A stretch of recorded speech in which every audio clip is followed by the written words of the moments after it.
unkulahu nasaraju unkulahu masikini nasaraju nya.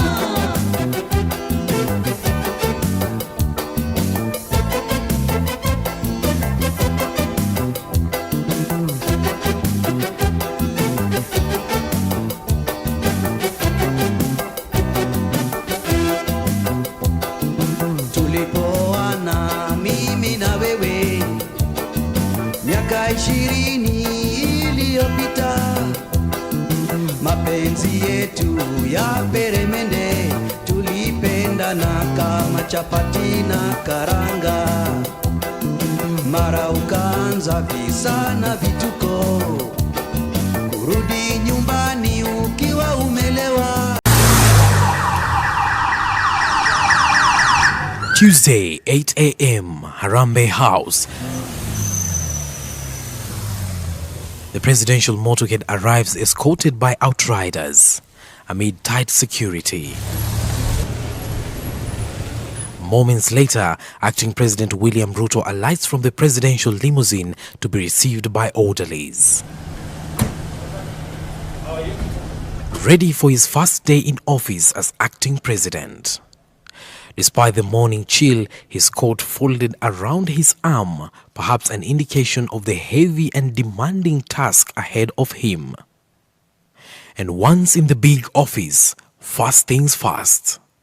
A brief from the president's secretary before he adjusted his seat, perhaps to fit into his new role. Ruto later held a meeting with the executive director of the United Nations Office for Project Services, UNOPS, Grit Faremo, where matters infrastructure took center stage. Also on the acting president's in-tray was a meeting with the Kenya National High Commission for UNESCO, officials led by Dr. Evangeline Njoka, whose talks with the acting president centered on education before paving way for another meeting with ICT Cabinet Secretary Dr. Fred Matiang'i.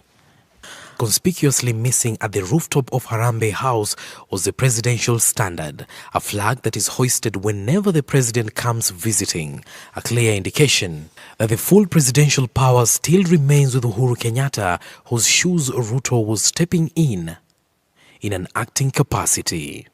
Ruto will continue exercising the functions of the president until Kenyatta returns from The Hague this Thursday.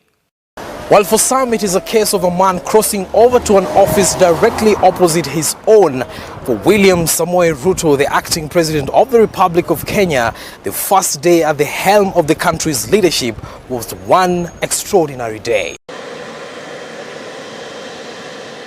The plane carrying President Uhuru Kenyatta touched down at 6:30 a.m. here at the Jomo Kenyatta International Airport. And with it, it was clear that the president was indeed back and enjoying all the trappings of power that he did not for 48 hours.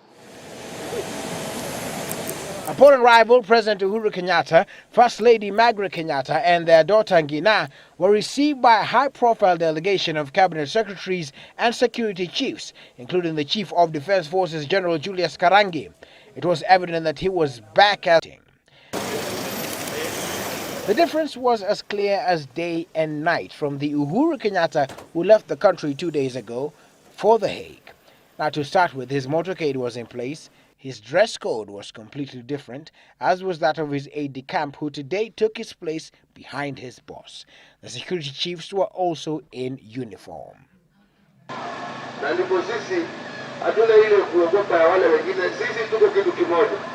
And with that, the president left Jomo Kenyatta International Airport and made his way to a planned procession to cement his arrival. Asante kwa kuchunga kiti. Well done. God bless. Thank you. Asante sana.